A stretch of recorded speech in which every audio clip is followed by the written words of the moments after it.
la règle du duet et la règle de l'octet. Alors, nous avons étudié dans le chapitre précédent la notion de famille chimique. Ce sont les éléments qui sont présents dans une même colonne. Et nous avons vu tout particulièrement la famille chimique qui correspond à la famille des gaz nobles.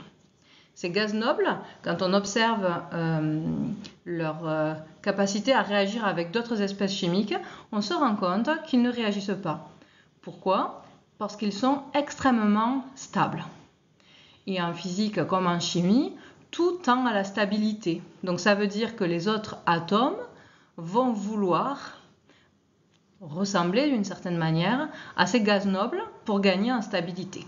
Alors si je regarde la configuration électronique de ces gaz nobles, les trois premiers, l'hélium, le néon et l'argon, voici ce que l'on obtient.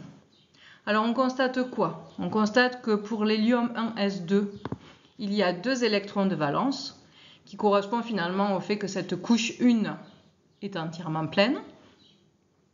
Puis quand on s'intéresse au néon, si on regarde les électrons de valence, on peut constater qu'il y en a 8, ce qui revient effectivement également à dire que cette couche 2 est pleine.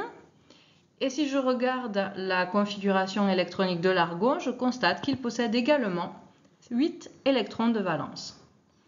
Donc, les atomes vont avoir tendance à vouloir respecter la configuration électronique de ces atomes qui appartiennent à la famille des gaz nobles.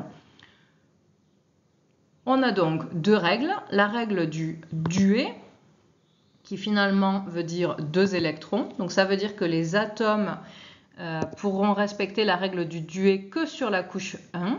2 électrons sur la couche 1.